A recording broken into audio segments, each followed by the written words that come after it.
Salut à tous, ici Kichi pour un nouvel épisode d'Anigawa. Et cette fois-ci, c'est 5 animés que je vais vous présenter. Et ouais, y a pas le temps. Shiro, balance l'intro. Bienvenue dans ce format nommé Anigawa. Découvrez ou redécouvrez des animés, mangas, manhwa et bien d'autres. Long, court, connu ou paumé, japonais ou coréen, il y a de tout. Kichi, c'est désormais à toi de jouer.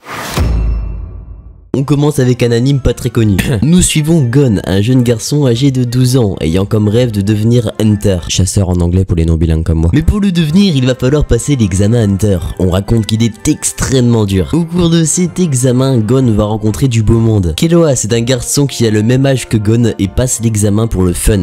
Ouais. Ah mais si tu crois qu'il a ton temps lui. Kurapika, lui, le passe pour venger son clan tué par la brigade fantôme. Léolio, lui, il veut de la thune en fait, tout simplement. Hisoka, ce type badass, aime se battre contre des ennemis puissants. Petite précision, je parle seulement de la version 2011. C'est vraiment un de mes plus gros coups de cœur. Cet anime est super varié, aucun arc se ressemble. Une animation complètement folle par le studio Madhouse. Excusez-moi pour cet accent complètement pourrave, je suis pas bilingue. J'aime beaucoup les OST, surtout celui d'Hisoka. Hunter x Hunter est disponible sur ADN et Netflix avec un total de 148 épisodes.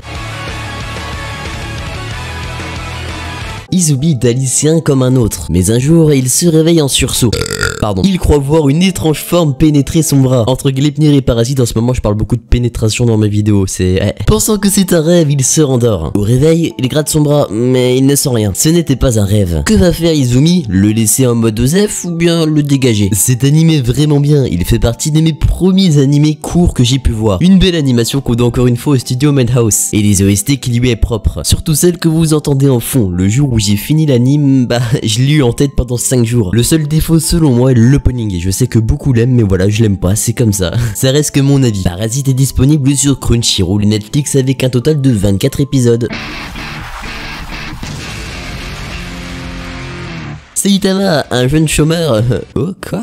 Hey, ça va frérot? Bien, est devenu l'héros qu'il rêvait d'être. Mais notre héros s'emmerde, il terrasse chaque ennemi en un seul coup seulement. Oh mince, il aimerait bien que ça dure plus longtemps. Vous pensez qu'au lit? Bref, du coup forcément on peut le remarquer, sauf Genos, un cyborg. Saitama s'est entraîné très dur pour ça, et on me dit même à l'oreillette que son entraînement n'est pas humain. Quand Saitama va-t-il se faire repérer? Et mieux encore, quand va-t-il trouver un ennemi à sa taille? Un anime bien shonen comme on les aime. Encore une fois, le studio d'animation est... Red Shadow Legends, un jeu RPG mobile qui... Oh ça va, je rigole. Tu as compris, c'est évidemment Madhouse. L'animation est époustouflante, par contre elle a chuté à la saison 2 et c'est vraiment dommage. Les OST collent super bien au style de l'anime. J'aime beaucoup les réactions de Saitama, ça fait sourire. One Punch Man est disponible sur ADN avec un total de 24 épisodes séparés en 2 saisons.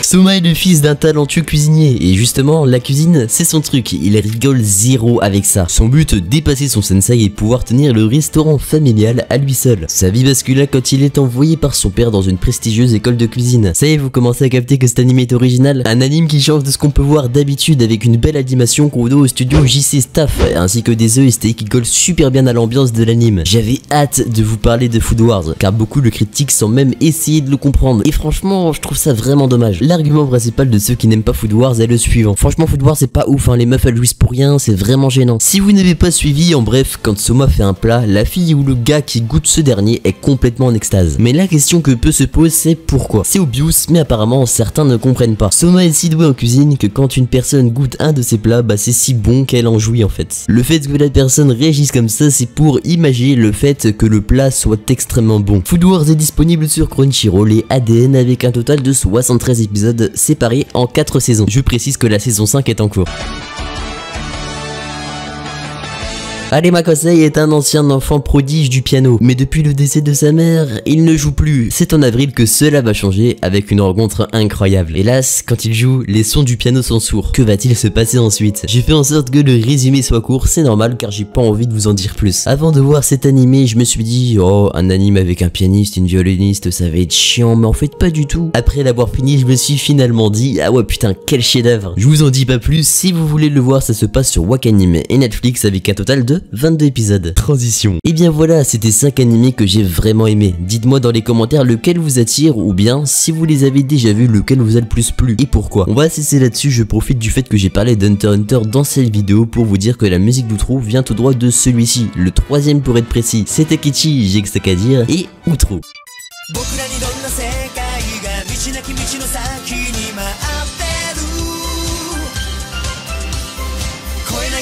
このままどこにも届かずに消えてゆく